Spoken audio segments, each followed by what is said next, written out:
Hello my movie and TV maniacs, it's Tiffany back and I'm here with another review. Now, this series that I am going to be talking about here today, it is fantastic, okay? The story is great. The characters are compelling. The atmosphere is unmatched. And the animation, calling it good would be a disservice, okay? It would just be a violation at this point. The animation in this show feels like the next step, the next stage, the evolution of 3D animation. And I am talking about none other than ARCANE. I'm going to start this straight off at the bat. ARCANE has no business being as good as it is. It has no right to violate my emotions like that. ARCANE is beautiful, ARCANE is traumatic, ARCANE is impactful. This is a story about tragedy. This is a story about trauma. This is up there in the storytelling of the Greek myths, you know, of those dramas back from the 17, 18, ancient times. Yeah, this is the type of story they were telling. Oh, to put it simply, without all the flair, ARCANE is a masterpiece. From the presentation of it, from the writing, from the characters, from the portrayal of deep-seated emotions and grief and trauma, everything was done, and I give it 10s across the board. 10s across the board. It was done so flawlessly. It's such a coherent, cohesive story.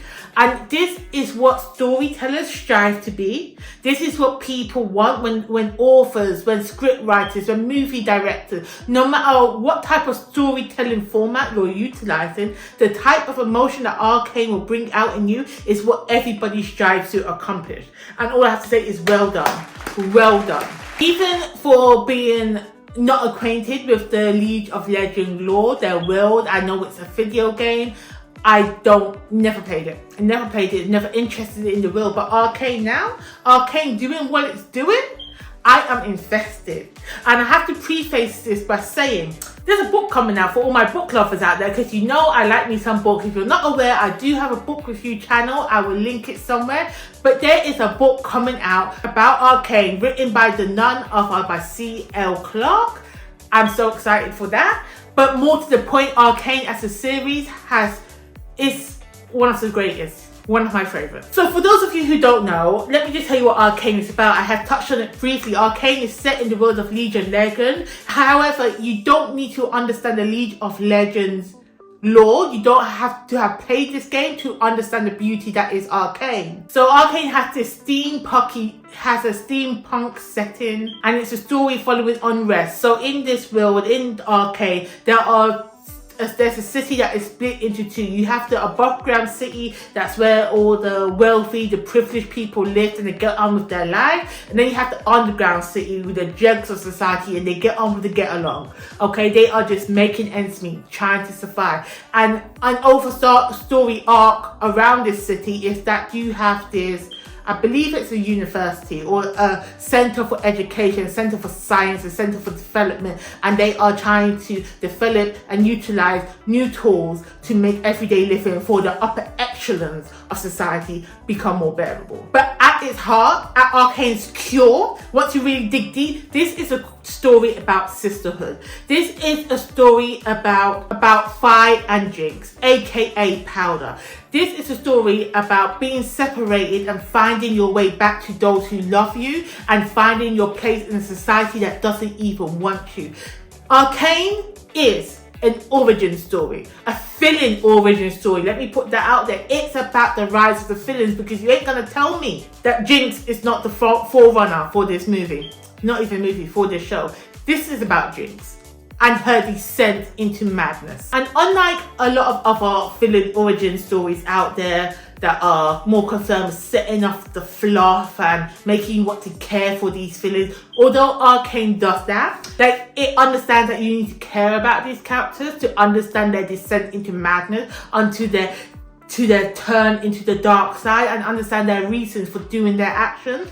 Certain villain origin stories, and ARCANE follows that formula, because what ARCANE is there is nine episodes, and it's split into 3. So you got the first part, which the first 3 episodes really delves into the backstory, really sets up this world, sets up the players, lets us know what position that they are starting from, you know, why they are causing action, why Fi is stealing, why, what's his name? Why the science brother, I mean, forget his name, but why that science guy wants to strive to make new technology. It really gets you to understand and care about these characters for the first 3 episodes. Let me tell you, ARCANE knows how to begin a series, because those first 3 episodes immediately gets you hooked, immediately gets you invested, and immediately breaks your heart all at once. That last, the 3rd episode, I believe it is, the 3rd episode, when Jinx, she wasn't Jinx then, she was still Powder. So Powder is trying to help, she's trying to prove her worth, she's trying to save the day because their adoptive father and has been kidnapped, has been taken, and she's like, you know what, I'm not a little kid, I'm not gonna stay behind, I'm gonna go and help out. And she does. Under any other circumstances, Powder would have saved the day. She would have been the hero. But that is not what ARCANE is, because if she'd done that, we wouldn't have a plot. No. What she does, although it was spectacular, although she is a young genius in the making, she ends up killing everybody. She kills everybody. And that begins her descent into madness. Just that alone, if ARCANE was just those 3 episodes alone, it still would have been a masterpiece. It still would have been #1, okay? I believe it was released in 2021, and we waited 3 years for season 2? 3 years? Let me tell you something. Even though I waited 3 years for season 2 and I've watched this series like 3 times, I think I watched it every year. Every year since I've been waiting, because I'm jonesing for season 2. Season 2 will be releasing this month. I don't know when I'm going to post this video yet, but hopefully I'm going to post it before season 2 drops, because I'm excited, and I hope you're excited there with me, okay? But back to ARCANE season 1, because I don't want to jump ahead of the gun. So, I feel like I should have said this before, but you know, oops. This video will be filled with spoilers. It will be filled with spoilers. I already let something slip before. Don't argue with your mama, it ain't my fault. I'm excited. But if you have not watched ARCANE yet, which I don't understand why not, like, where have you been? Go watch it. Go like this video. Go subscribe to my channel first of all. Save this video. Go and watch ARCANE season 1. Come back. We can discuss how good season 1 is. And then you can follow me while I go and watch season 2 together. Okay? So don't worry. I'll still be here. Promise you that. So, back to season 1. As I said, I believe the strongest part of ARCANE was the first act, the first 3 episodes. If after the first 3 episodes that you don't think ARCANE is the show for you, then ARCANE is not the show for you, because there's something wrong with you. Because ARCANE is the show for everybody. But apart from that, the strongest element in ARCANE is its characters. Okay, it's the emotions that we feel towards each and every character, and how invested we are in for each and every story that is being told. Let me get into it. Let me tell you why. As I said, this is a villain origin story. So we have all these budding villains, these people that are not necessarily doing the right thing. Like, they're either doing the right thing for the wrong reasons, or they're doing the wrong thing for the right reasons. Either way, everyone has a bit of villainy in them. But you understand their motivations. You understand how everyone got to the point where they are, and you understand that they truly care for the cause that they are fighting for. And what ARCANE, it creates complex human emotion, what everybody has felt at some point in their life that we can relate to. Even though ARCANE is a fantasy show, we can relate to these complex emotions that these characters are going through. We understand the dynamics that they have with the different players on the board. We understand that you may hate this person, but you respect them for what they are doing, but you still hate them because you're not like them. And even the side characters, the people that jibble jabble in the corner, They are fleshed out too, and we come to care about them. And then on top of that, on top of the characters' emotions, their development, their interaction, ARCANE explores certain themes that everybody can relate to.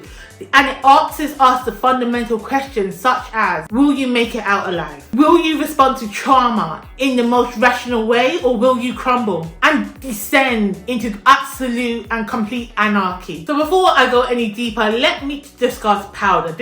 I believe Powder, aka Jinx, she is the number one character. She is where most of my emotions were directed towards, okay? Even though there was enough face time with other characters, Powder to me is the one that gets most of the focus. Now, Powder, when we're first introduced to each other, she's a young blood. I believe she is around 8 years old. She may be 10, I'm not sure, but she's a little thing. And she's just trying to prove herself. She is trying to prove to her sisters, to her friends, that she is capable of running with the big dog. That she is capable of doing the things that they do, okay? And what is funny about Powder is that Powder is intelligent. She is smart. She comes up with these inventions to create things to make her life easier. But because Fi is her older sister, Fi is strong and powerful, and Vander, who is her adoptive dad, values force, values the fist, values power. Because they value that type of power instead of the intellectual type of power, Powder is shoved to the side, okay? And she doesn't think she's good enough because she can never be as strong as them. She doesn't have that brute strength. And that's not where her strength lies anyway. So that just puts her at a disadvantage in the group that she finds herself in. Because she's smaller than them, she's younger than them, and she doesn't have the same strength physically as them. So by her trying to prove herself of worth, by her trying to show that she is worthy to be a part of them, that she needs to be valued, her trying to make her family see her as more than just a little sister, as someone that can bring something to their community, she ends up creating such a fun fight, I have to say.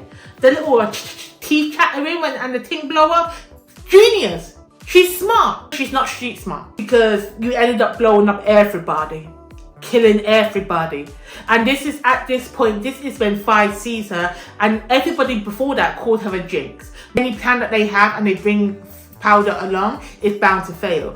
And this is when Fi calls Powder Jinx, and hence becomes the start of her villain origin story, because Powder is Powder no more. She is now going to evolve into Jinx, like a phoenix rising from the ashes. That might be a bit too dramatic, but the show is dramatic, so go with me on this one. And what makes this whole first act of this series so traumatic, so heartbreaking, is that us as the audience, we can see what a force Powder will be. We can see how much of a benefit that she will be to her family once she grows into her own. We already know that she's going to be spectacular. But in their present, in their moment, in their now, they can't see that. They can't see past the situation that they're in now. They can't see what type of woman Powder is going to grow up to be. She could have been the one to save them all. So good. So then after the first 3 episodes, there's a bit of a time skip. There's a bit of a time jump. And we see Powder, she must be a teenager. She must be 16 around now.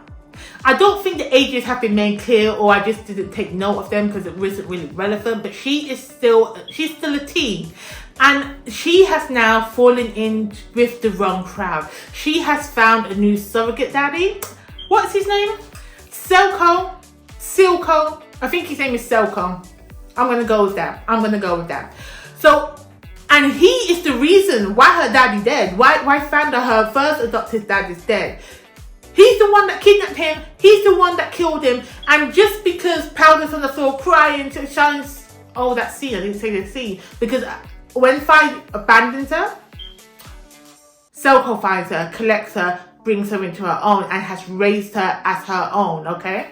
Anyway, but he's the reason for all the bad stuff that's gone down, not only in Powder's life, but in the city that they have inhabited, in that underground apartment they have inhabited, okay? But Silco, I have to say, Silco is a great character. Silco The layers to that man, the layers upon layers to that man, I love to see it. So he's your typical villain, baddie, run shit, has the power, no he has the power, no he's untouchable, has all his lackeys around him, he's got them loyal ones that will ride and die for him, and that's what I love about a good villain, about a good evil man, that you have your ride or dies, because that means somewhere deep down inside you are doing something good. Okay, you're doing the wrong things, but for the right reason. Okay, there's layers to you, my brother. But, Selko, he's a bad dude. And he's unapologetically bad. Okay, things need to get done. You're taking too long. I'ma do them my way. That's it. But throughout Jinx's time with Selko, she hasn't been able to heal from her traumatic past. She hasn't been able to heal from the fact that she has caused the death of her family. The only family that she has left is Violet, and she believes that Violet has abandoned her. She believes that Vi has left her alone all these years because she blames her for the death of their adopted father and their best friend. Okay? And Jinx's mental struggle is so tangible. The way it's depicted on screen is like you can feel it in your bones watching her struggle with this, because she is seeing images of the two brothers that she has lost. She sees them, she talks to them, they're letting her know that she's worthless, but that's her internal guilt manifesting itself. So she is just descending into chaos within her mind, and then she's projecting that outside. So when we have Selko and his lackeys they're scared of Powder. She's no longer Powder. They're scared of Jinx, okay? They know she's crazy.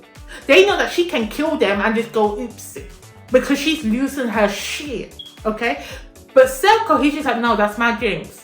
You know, I love that little crazy girl. She's mine, okay? No one talks to her. I'ma deal with her. I'ma make sure that she stays copacetic, okay? Is that the word I'm looking for? I don't know. We're gonna use it. And then the relationship between Selko and Jinx is so nuanced, because yes, he is a murderer. As I said, he's the reason that Jinx is going crazy. He's the cause of the majority of her pain.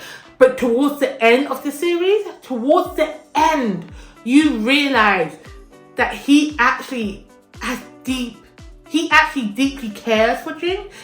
To the point that he may even love her. He may even love her like a daughter, and wants the best for her and gives her the best the only way he knows how. He loves her the only way he knows how. Now, it may not be the love that you and I are used to, but it's the love that he knows, and he's given it all to Jinx, and so good. So good. And you see this, you see his love for her, because he genuinely wants to help Jinx overcome these visions that she has, overcomes the guilt that she's experienced. So he gives her like a tonic, like a river of a baptism, just so she can, you know, settle her inner demons, settle her mind, and be the best Jinx that she can be. That he thinks this is the best and only option that he can give to her. And even when Jinx was dying, he like threw everything away. All his plan, whatever he had scheduled to do, he dropped everything and just focused on Jinx, because nothing in that moment was more important than getting his adoptive daughter right. Great. Loved it. And again, back to Arcane as a whole, because we've already discussed Jinx. We've already touched on Violet and Selko. And you think, oh, those are the cool characters. No, because then we also have Jace. I remember his name. Jace is the science guy. Jace is the science guy that wants to do these new adventures. And his descent, he doesn't really descend into madness like Powder does, but he does get a little taste of villainy, okay? Because what Jace is trying to better the world the way he thinks it is. And he thinks that we need magic. He thinks that his affections to bring magic, to bring abilities, to bring these devices to the populace will make their living better. Okay, and when watching this, it's making me think about those people that are playing with AIs, thinking we bring AIs in this situation, it's helping others. No, it's not. Because side tangent, I know James Cameron warned us. He done did tell us back in 1989, I believe, and again in 1991. He done did tell us what playing with AI is gonna do to our world, and yet you guys are not taking the warning. Anyway, I digress. We're not talking about the Terminator. Let's come back into Arcane. Right. So with Jace, we're following his companion called Victor and the lovely Mel. So they are trying to utilize this technology called Hextech to make a better future for the city that they're living in. However, there is a little squirrely chipmunky genius, I don't know, wise and old fool, I don't know his name. I believe Hemorrhage, I forget. But he's thinking, because he's like 1,000 years old, whatever, and he has seen Hextech and the way that magic can be used for the negative. So he's afraid that that is what's going to happen here. But Jace and Victor is like, no, we can control it. We can make it better. We can make it useful. So they've implemented this Hextech across the upper city, and it's bringing in trade, it's bringing in tourism, it's bringing in business to the city. That's a good thing. But it's also putting the city on the radar of other places. Most notably, Mel's mother. Oh, I love to see me a fierce black character. Anywho, her race is not important, but I love to see it. But her mum comes in, scars all over her body, built woman, don't take no bullshit from nobody. I love to see it. And that leads me to follow up what I mentioned earlier about that book coming out, because I believe it's based on Mel's mum, which, I'm excited for. Anywho, back to the TV show. So basically, both Jace and Mel, they want what's best for the city, but towards the end of the show, what they think is best for the city diverges, okay? Because people are stealing this technology that Jace has created, and in the wrong hands, it can do damage. So Jace is like, you know what? I need to crack down. I need to control the situation. It's not what I wanted to do at first, but I can see the effects, the ripple out, and because it's his creation, he needs to take control of the situation. So he started to put in curfews, okay? He started to beat people up, you know? He entered a warehouse where Selco was running some drug from, went in there, had his big fist on, and starts smashing up the place. And I love that scene. I love that for him. But what I didn't like was that he ended up killing a little boy. And it's like, he understands what he's done. He may have went too far, but he's justifying that the death of this young boy is because he was trying to do something better for humanity at large. So what is one death compared to the world? You know, that's what I was getting from him. And so that's what I'm saying. His corruption arc, from being this good, noble character for just looking out for the few instead of the many, you can see his descent, his corruption coming through. So I'm intrigued to see how they're going to play his character in season 2. I'm intrigued to see that. Then we move on to Victor. Now, Victor is Jace's lab partner, and he's got broken up legs. He had a problem when he was born or something. We forget the details. But he thinks that his technology can create legs for him or can heal his leg. So he's been trying hard. He's been playing with it. And there is, oh my God, it just all came back.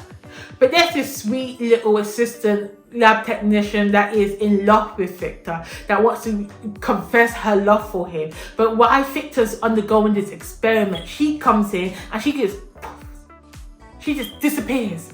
You know, she gets evaporated into this magic. What? So now I'm thinking Victor is turning into this mad scientist. You see where I'm going with? You see when I said that Arcane is a filling origin story? Because everybody's getting corrupted.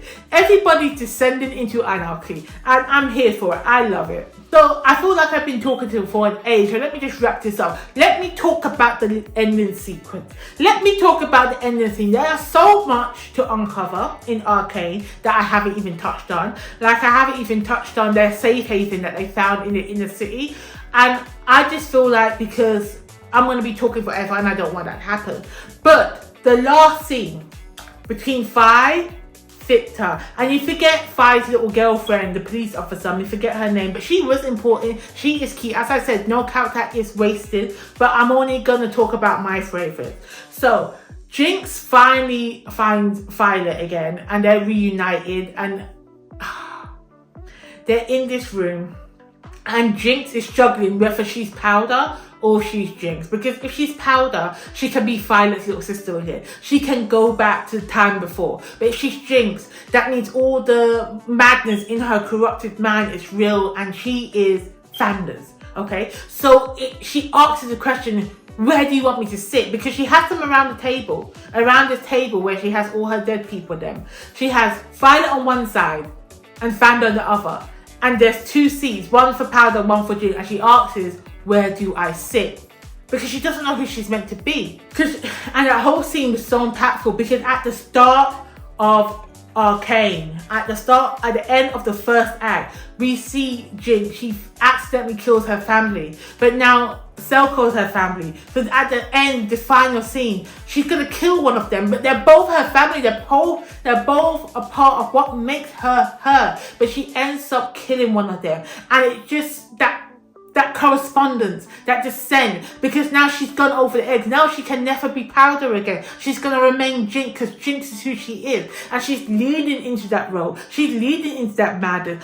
Please, I beg, if you don't do anything with your life, go watch that final scene of ARCANE. That was fantastic. Let me just summarize this video, because plot-wise, ARCANE, every episode elevates from the last episode. Like, no moment is wasted, no character is wasted, no phrase is wasted. The action sequence within it, the artwork within it, everything was added on top of each other to make ARCANE one of the greatest one of the greatest TV series, not only in animation, but ever. Okay, that's what ARCANE is. That's what type of masterpiece ARCANE is. So hopefully this video will find you before the 2nd season drops, so you have enough time to go and watch ARCANE season 2. Now, if you want to know my thoughts when I finally watch ARCANE season 2, please remember to like and subscribe to this video, and I'll be back. I'm gonna give you my thoughts, and hopefully it's more cohesive, it's more together, because I'm too excited.